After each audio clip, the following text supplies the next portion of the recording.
I was holding the folded letter so tightly inside my pocket that my palm had already turned sweaty, but I still could not stop staring at him from across the corridor while everyone else screamed, laughed, and threw papers into the air because graduation practice had finally ended.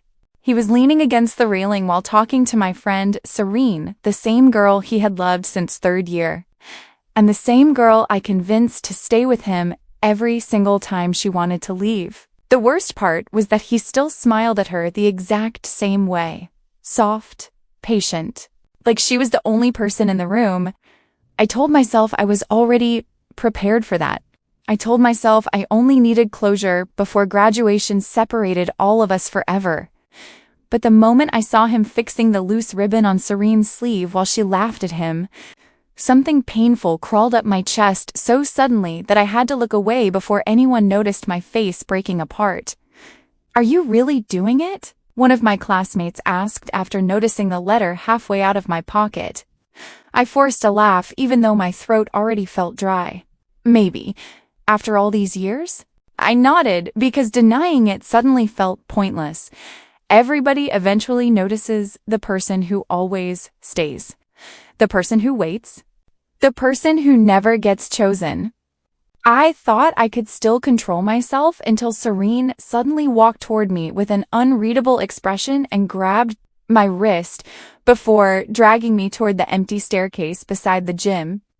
The moment the noise from outside disappeared, she looked at me strangely and asked, "How long?" I frowned. "What? How long have you liked him?" My heartbeat stopped so hard that I genuinely thought she heard it.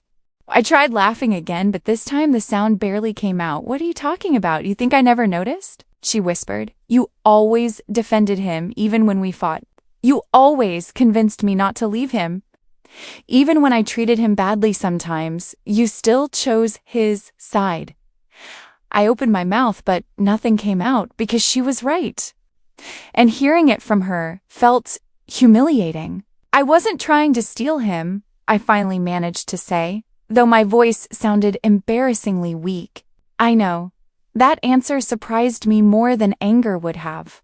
Serene looked down for a moment before reaching inside her bag and pulling out something folded. Another letter. "I was going to give this to him today," she said quietly. A breakup letter. I stared at her so fast my vision blurred. What? I already fell out of love months ago. The words hit me harder than I expected because all this time I kept saving a relationship that was apparently already dying behind my back. "I stayed because of you," she continued while staring directly into my eyes. "Every time I tried ending things, you convinced me not to. I thought maybe you were protecting him because you cared about him as a friend. I could not breathe properly anymore. But now I think you were protecting the only chance you had to stay close to him." I immediately shook my head, even though deep inside, I knew there was truth hiding somewhere inside her accusation.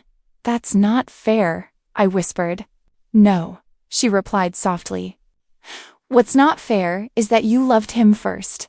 Then she pushed the breakup letter into my trembling hands before walking away and leaving me alone on the staircase while the sound of celebration echoed outside like a cruel reminder that everyone else was moving forward except me.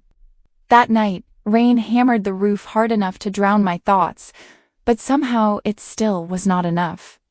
I kept staring at the two letters on my bed. One letter was mine. One letter was hers. And both of them could destroy him in completely different ways. I honestly did not know which one hurt more. The fact that Serene stopped loving him months ago, or the fact that I spent years helping their relationship survive because I loved him too much to watch him suffer. People always think unrequited love is dramatic because you cannot move on. But nobody talks about the humiliating part where you willingly become a side character in someone else's. Happiness just because seeing them smile still feels worth it. That was me. Every single year. I still remember the first time I saw him back in junior high. The classroom was chaotic. Chairs scraping loudly against the floor while everyone shouted across the room because the teacher still had not arrived. But somehow my eyes landed on him immediately, even though he sat all the way in the back corner. It honestly felt ridiculous. Like somebody pointed a spotlight at him while the rest of the room blurred into noise. I remember thinking he looked calm compared to everybody else. Then he looked up and smiled politely after noticing me standing awkwardly near the door. That tiny moment ruined my life for 6 years. After that, I kept finding reasons to talk to him until eventually we became friends. And I genuinely thought maybe something would happen between us someday until he started asking questions about Serene instead. At first, I told myself it was temporary. Then he started liking her more. Then she liked him back. And suddenly I became the bridge connecting both of them while pretending my chest was not slowly tearing itself apart. The pathetic thing was that I never even hated her. I could not. Because she was my friend too. So, instead of confessing, I helped them survive every misunderstanding they had. When Serene got tired of his clinginess, I defended him. When she complained that he cared too much, I convinced her that loyal people were rare. When she wanted space, I begged her to think carefully before hurting him. And every single time they fixed their relationship, he would smile at me gratefully while saying, "I don't know what I'd do without you."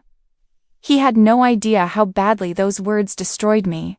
Now graduation was only days away, and suddenly everything felt terrifying because for the first time, there was an actual ending approaching. No more classrooms. No more accidental conversations. No more pretending friendship was enough. I picked up my confession letter again before reading the final line I wrote earlier. Even if you never feel the same, thank you for becoming my favorite part of growing up. My eyes burned immediately after reading it because I suddenly realized I really was ready to lose him as long as I finally stopped hiding. Then, my phone vibrated. A message from him appeared. "Can we meet tomorrow? There's something important I need to tell you before graduation." I barely slept before meeting him the next afternoon because my brain kept creating impossible scenarios that I knew would never happen. But hope is cruel like that. Even when reality repeatedly teaches you your place, one tiny possibility still feels enough to destroy your logic. He was already waiting near the old practice court when I arrived, sitting quietly while holding a bottled drink he probably bought for me, because he always remembered small things like that. That was the problem with him. He was kind in ways that made forgetting impossible. "You came," he said softly. I sat beside him while forcing myself to stay calm. "You said it was important." For several seconds, he only stared ahead before finally speaking. "Serene broke up with me." I looked down immediately, because pretending surprise suddenly felt cruel after everything I already knew. "She gave me a letter this morning," he continued quietly. "She said she stopped loving me a long time ago." I tightened my grip around my confession letter inside my bag. "I'm sorry." He laughed weakly. "The weird thing is, I think I already knew." That answer caught me off guard. I just kept pretending things were okay because losing her scared me. His voice sounded painfully honest now. Then he turned toward me slowly. But I think I was holding on to the wrong person. The air around me suddenly felt too thin. "What do you mean?" And he stared at me so directly that I had to stop breathing for a second. "Do you know what I remember most during our entire relationship?"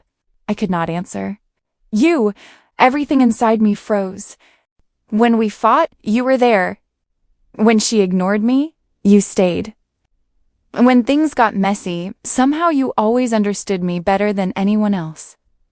I felt my chest tightening painfully, because this conversation no longer sounded safe. I kept asking myself, why losing her hurt less than the idea of losing you after graduation? My eyes widened immediately. He laughed nervously before rubbing the back of his neck. "I think I realized it too late." I genuinely could not process anything anymore. For years, I prepared myself for rejection so thoroughly that hearing the opposite felt unreal. "I liked you first, to admit it quietly. Back in junior high, I stared at him in complete disbelief. What? You entered the classroom looking completely lost, and somehow you still looked confident. He smiled faintly. I wanted to talk to you first, but then you became close with Serene before I could figure things out. I felt my brain turning blank. 6 years. 6 entire years wasted because neither of us spoke honestly. You're lying, I whispered weakly. I'm not. Then he looked down before laughing softly again. I think we were both cowards. For the first time in years, the pain inside my chest finally cracked apart into something lighter. Not perfect. Not magical, just honest. I slowly pulled out my confession letter before handing it to him with shaking hands. I was supposed to give this after graduation, I admitted. He accepted it carefully before smiling at me in the same quiet way that destroyed me years ago. Only now, for the first time, I finally understood something that made all the waiting worth surviving. Back then, inside that noisy classroom full of strangers, I thought the world placed a spotlight on him. I never realized he'd been looking at me too,